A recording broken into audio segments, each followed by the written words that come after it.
Mis amigos, muy buenos días. Me he propuesto el reto de comenzar este video con una excelente noticia. En el Reino Unido tenemos a nuestro primer milmillonario del alojamiento de migrantes. Es alguien que administraba discotecas y luego un día se metió en el negocio de las cadenas hoteleras. Y además es dinero garantizado. De hecho, el Estado le paga hasta 67 millones de euros por día. Por supuesto, por día, no es por mes. No estoy cometiendo un error aquí. Y su fortuna iba en aumento. El año pasado estaba en 750 millones y hoy acaba de alcanzar el millardo. Así que tenemos a nuestro primer millonario del alojamiento de migrantes. Y francamente, piensen lo que piensen, la migración realmente es una riqueza. Así que ahora vamos a pasar a cosas serias, a cosas un poco menos divertidas. El Brexit. Desde hace años les he estado dando actualizaciones regulares sobre el Brexit. Y habrán notado que en los últimos meses he cambiado mucho mi tono sobre el Brexit. Eso significa que pasé de ser alguien que creía en esto. Pensaba que en algún momento realmente íbamos a tomar nuestro destino en nuestras manos. Hasta el momento en que me di cuenta de que el Brexit había sido una gran impostura. En otras palabras, nunca ocurrió, eso es lo que quiero decir. Así que nos hicieron una especie de comedia. Primero, en 2016 tuvimos un referéndum. Después, durante años, se intentó revertir el referéndum, darle la vuelta, hacer que se volviera a votar, todo eso. Se usaron todos los pretextos. Casi nos hicieron lo mismo que le hicieron a los franceses en 2005. Casi nos hicieron exactamente lo mismo. Les voy a mostrar algo. El libro que ven detrás de mí, Les Grandes Trahisons. El primer capítulo empieza con una traición muy importante en Francia, que es la traición del tratado. España, de hecho, es el principio, es la madre de todas las traiciones, porque tenemos, si quieres, un cambio de visión, las premisas han cambiado por completo. Los políticos ya no están ahí para representarnos, ya no están ahí para dirigir el país en el interés de todos, y de hecho, según nuestra visión como población, ellos están ahí más bien hoy para imponernos su visión, para cambiar nuestros hábitos, si es necesario por el bombardeo mediático, por los impuestos, por la ley, las prohibiciones, la propaganda. Así que en realidad ellos tienen su propio proyecto que está completamente desconectado de nosotros. Y nosotros solo tenemos dos opciones, o nos sometemos a su proyecto o ellos nos someten a él. Entonces hoy vamos a tener algo extremadamente grave el 19 de mayo, o sea, el 19 de mayo de 2025, en un poco menos de una semana, será lunes, no este lunes, el siguiente lunes. Lo que va a pasar es que el Reino Unido va a recibir lo que hoy llamamos la cumbre de la capitulación. Es una cumbre con la Unión Europea, es una cumbre absolutamente importante. No ha habido algo similar desde el famoso pseudo Brexit. Y esta vez hay más de un centenar de altos funcionarios que estarán alineados, que van a recibir a sus homólogos de la Unión Europea para firmar la capitulación del Reino Unido. Eso significa que el Reino Unido va a cambiar, si quieres, era miembro de la Unión Europea. Después estaba en una zona gris, ya no sabíamos si era miembro o no, estaba jugando un poco para ambos lados, hasta el momento en que les decía que era un pseudo Brexit. Y hoy llegamos a algo cada vez más concreto. Es que ahora pasamos a ser un vasallo de la Unión Europea y luego vamos a firmar la rendición. Entonces, lo que va a pasar es que vamos a firmar un alineamiento permanente con las normas europeas. Entonces, no es algo que nos vaya a comprometer a largo plazo. En segundo lugar, vamos a firmar la participación en el presupuesto de Bruselas. Entonces, vamos a empezar a pagarle a la Unión Europea. Vamos a empezar a tomar nuestros impuestos y dárselos a la Unión Europea, a fulano. Y luego, en tercer lugar, vamos a tener que comprometerse con la libertad de circulación. Es decir, la Unión Europea, incluso antes de que vinieran, dijeron, escuchen, nosotros francamente, si no hay libertad de circulación, no tiene sentido que nos movamos, no vamos a ir a Londres, no tiene sentido discutir. Para nosotros es la piedra angular, queremos la libertad de circulación. Los británicos dijeron, ok, sí, quizá aceptemos la libertad de circulación para personas de 18 a 35 años en cierta medida y todo eso, pero lo que estamos haciendo es que estamos volviendo a unirnos a la Unión Europea. Entonces, por supuesto, todos los negociadores, los políticos dicen no de ninguna manera, nosotros no estamos volviendo a unirnos a la Unión Europea. Pero conocemos el doble discurso de esa gente. Eso significa que De facto vamos a volver a unirnos a la Unión Europea por medio de muchísimas firmas, medidas, compromisos, contratos que harán que al final estemos completamente dentro. Ya estamos a la mitad dentro ahora y con el tiempo vamos a ir más lejos. Están siguiendo, si quieren, el mismo camino que Suiza. Entonces es un camino donde no somos miembros porque la población no lo quiere. Pero bueno, de facto es lo mismo. La técnica psicológica que se utilizó es una técnica de perverso narcisista. Es decir, lo que se ha hecho desde 2016 nos lo pudieron haber hecho como a los franceses. Nos lo pudieron haber hecho como se lo hicieron a los franceses. Eso significa que simplemente pudieron haber anulado el referéndum y luego hacer que votaran los parlamentarios. Pudieron haber dicho, bueno, hay un desacuerdo, no logramos aplicar el resultado del referéndum, vamos a hacer que los parlamentarios voten. Los parlamentarios votan por quedarse en la Unión Europea. Y listo, se quedan. Hay que saber una cosa, una de las fuerzas de la Unión Europea, y por eso se aferra, y por eso la mayor parte de la clase política apoya a la Unión Europea, es que paga mucho, paga bien. Y eso, honestamente, como lo digo en el libro, si Brasil hubiera invadido Francia o el Reino Unido y hubiera pagado a la clase política tanto como paga la Unión Europea, francamente tendrías banderas brasileñas por todas partes. Y tendrías políticos que estarían dispuestos a morir para defender a Brasil. Simplemente hoy en día la lealtad de los políticos, la lealtad de la clase política ya no es hacia su nación, ya no es hacia su país. Hay que saber que el soberanismo, el nacionalismo, todo eso son palabras muy feas hoy en día. Hoy en día cada quien quiere quedarse con lo más posible. Yo tomo ahora, yo como y lo demás no me importa. Es exactamente en esta lógica en la que estamos hoy. Entonces, la gente, si hay que vender su país a potencias extranjeras o a instancias extranjeras, ¿qué hay para mí? Así es. No hay que darle más vueltas con esa gente.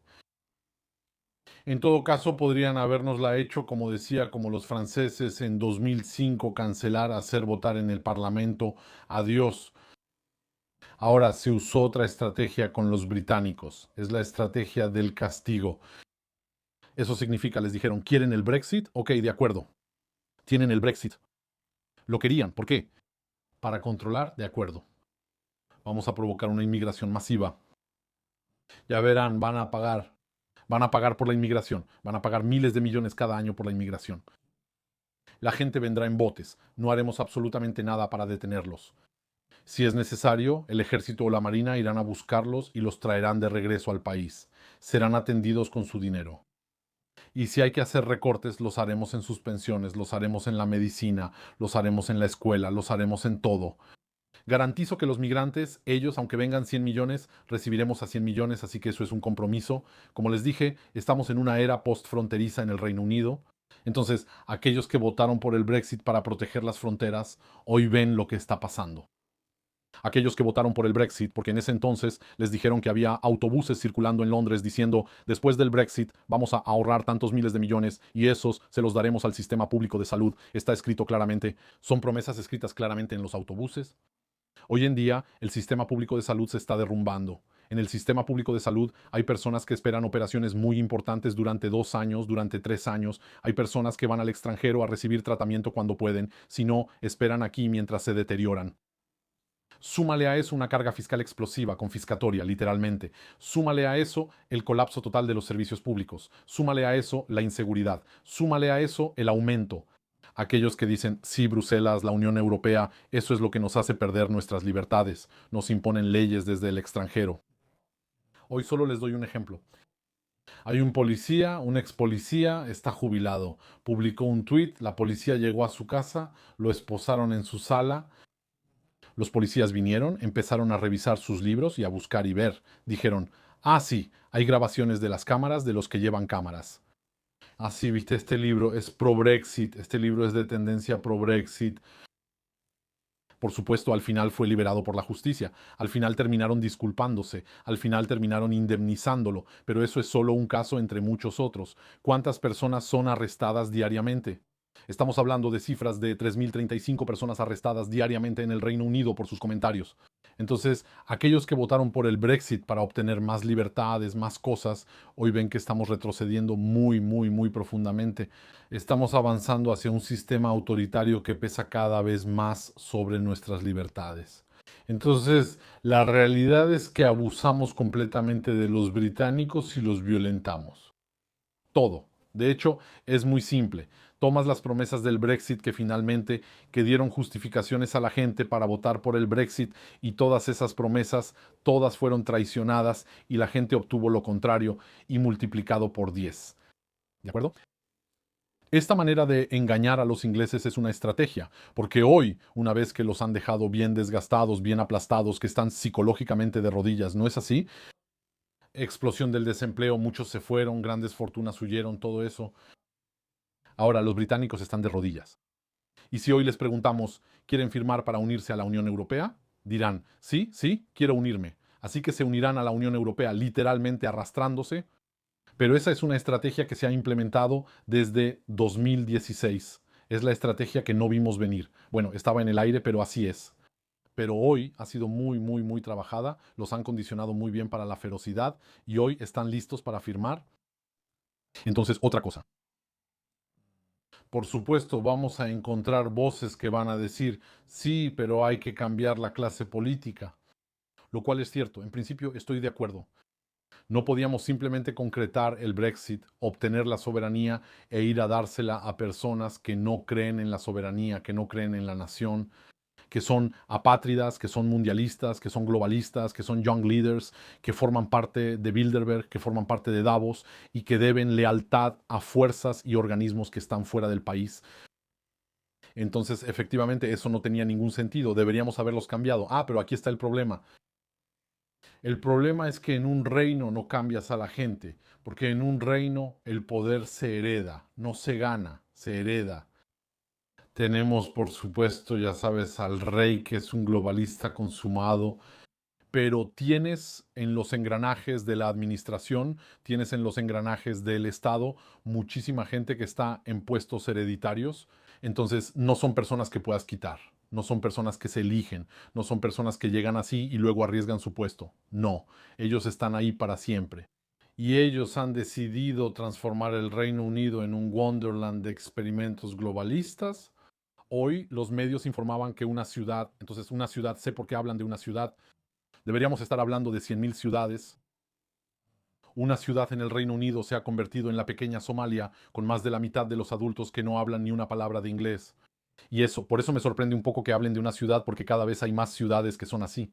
Entonces, es una elección consciente que se ha hecho. No sabría decirles por qué, no sabría decirles.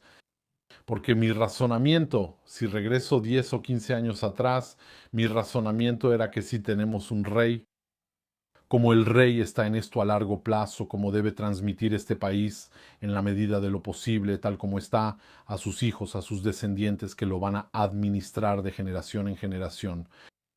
No quiere dejarles un país dividido, roto, lleno de criminalidad, de barrios marginales, colapsado, con fracturas étnicas, etc. No quiere ofrecerles eso. Quiere dejarles un país estable, próspero, con garantías muy sólidas de continuidad histórica. Yo pensaba que el reino era un factor de estabilidad. Hoy veo que no, para nada. Reino, república es exactamente lo mismo. No cambia absolutamente nada.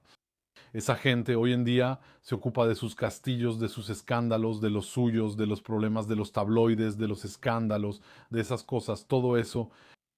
Y viven su vida. Es solo un desastre. Viven su vida. Están completamente desconectados de la realidad. De vez en cuando aparecen en algún lugar, les ponen un cordón policial, traen público que aplaude, les dan flores, toman algunas fotos y se van a su casa. Eso es todo. Pero el estado del país, eso francamente no es su problema, sobre todo porque ellos mismos frecuentan a los jefes de Davos, los jefes de Bilderberg, etc. Entonces, básicamente ellos forman parte del complot, solo que esta vez decidieron ejecutarlo en su propio país. Así que observen bien en una hora, en una semana, la cumbre de la capitulación. Y entre los temas de esta cumbre, si quieres, está que el Reino Unido acaba de conseguir un acuerdo con los Estados Unidos. Él estaba muy orgulloso hace unos días, lo escucharon, si siguen las noticias, así firmamos un acuerdo, pero en realidad cuando ves el acuerdo, por supuesto, como suele pasar cuando esta gente te dice que firmaron un acuerdo, solo tienes que verlo con lupa y vas a ver que también es un acuerdo de capitulación. Eso significa que ofrecieron concesiones unilaterales a los estadounidenses, así que los estadounidenses obtienen todos los derechos, el Reino Unido prácticamente nada.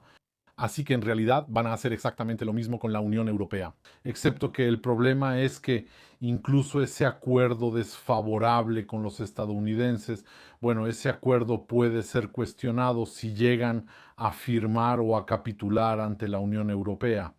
Porque precisamente la administración Trump ve bien a la Unión Europea.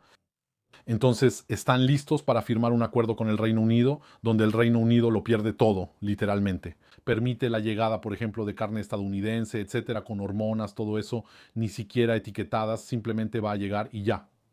De todas formas, yo ni siquiera como eso, ya. Esa es una de las razones por las que quiero irme. De hecho, este es uno de los últimos videos que hago en el Reino Unido, uno de los últimos.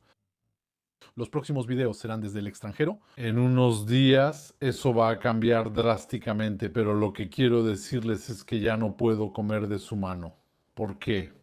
Porque les hablé de esta historia de Bover y todo eso, o incluso el avión local.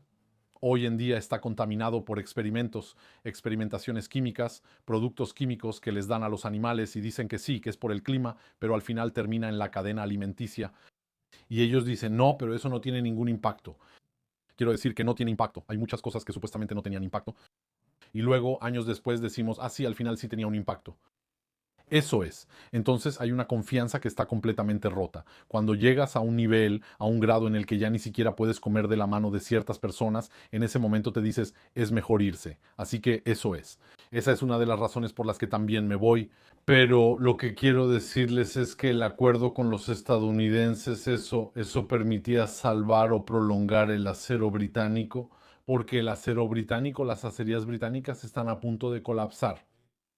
El Estado, con su, si quieres, con su doble discurso habitual, hizo todo para destruir las acerías.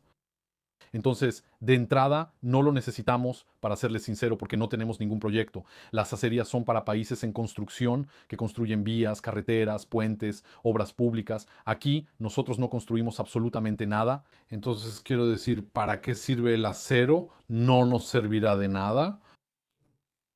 Y además también hemos creado impuestos punitivos y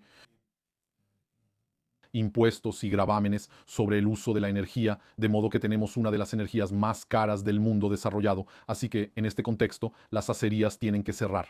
Quiero decir, no sirve de nada querer salvarlas, ya están muertas.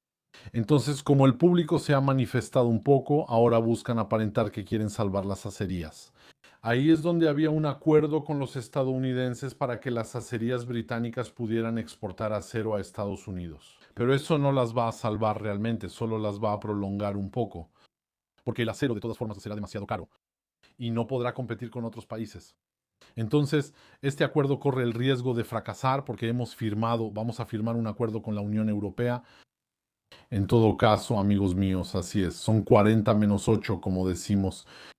Hay gente que dice, ¿viste que Farage subió en las encuestas? Sí, lo sé, Farage subió en las encuestas. Eso me recuerda un poco a los alemanes. Cuando están de rodillas, cuando su país está de rodillas, el desempleo se dispara, la inseguridad se dispara y todo eso, ¿qué hacen? Hay alguien que sube en las encuestas y después al final votan por un globalista como siempre. Así que aquí es igual. Cuando el británico quiere expresar su insatisfacción, empieza a votar un poco por Farage. Y luego después cuando se pone serio, basta con que hagan llamados en los medios, que algunos cantantes y humoristas vengan un poco, que algunos futbolistas vengan un poco a recordarle cómo debe votar y va a volver a alinearse y votará por los mismos de siempre, como siempre.